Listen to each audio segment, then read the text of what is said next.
The Mitten by Jan Rett. Once there was a boy named Nicky who wanted his new mittens made from wool as white as snow. At first, his grandmother, Baba, did not want to knit white mittens. If you drop one in the snow, she warned, you'll never find it. But Nicky wanted snow white mittens, and finally Baba made them. After she finished, she said, when you come home, first I will look to see if you are safe and sound. But then I will look to see if you still have your snow white mittens.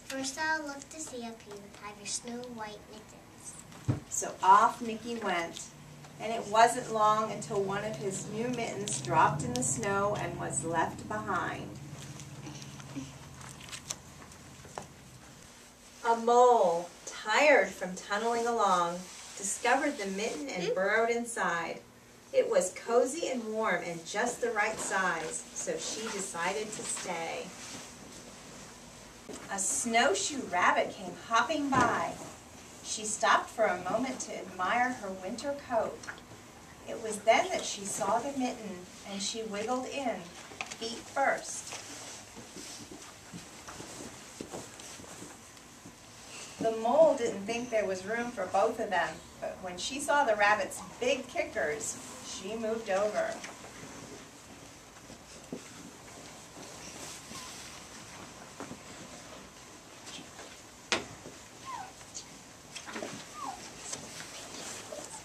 Next, a hedgehog came snuffling along.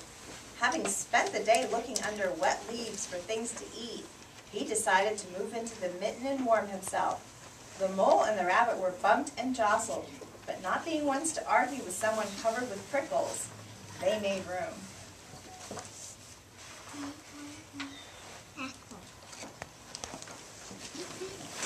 As soon as the hedgehog disappeared into the mitten, a big owl, attracted by the commotion, swooped down. When she decided to move in also, the mole, the rabbit, and the hedgehog grumbled.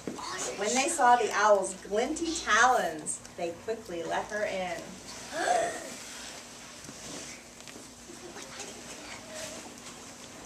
Up through the snow appeared a badger. She eyed the mitten and began to climb in. The mole, the rabbit, the hedgehog, and the owl were not pleased. There was no room left. But when they saw her diggers, they gave her the thumb. It started snowing, but the animals were snug in the mitten. A waft of warm steam rose in the air, and a pair of foxes trotting by stopped to investigate.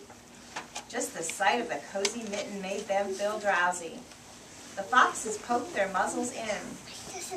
When the mole, the rabbit, the hedgehog, the owl, and the badger saw their shiny teeth, they gave the foxes lots of room.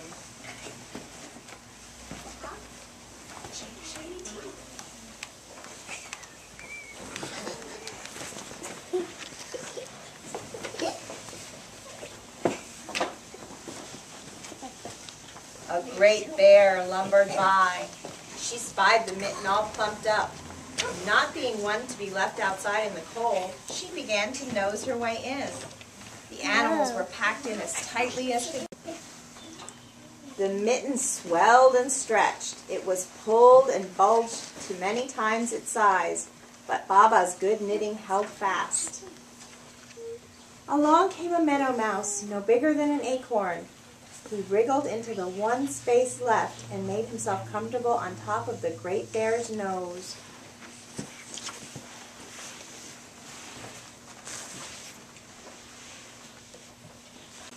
The bear, tickled by the mouse's whiskers, gave an enormous sneeze. Achoo! The force of the sneeze shot the mitten up into the sky and scattered the animals in all directions. A white shape in the distance. It was the lost mitten silhouetted against the blue sky. Go get it, Jacob. Go get it. Jacob, go and get the mitten. As he ran to catch his snow white mitten, he saw Baba's face in the window. First, she looked to see if he was safe and sound, and then she saw that he still had his new mittens.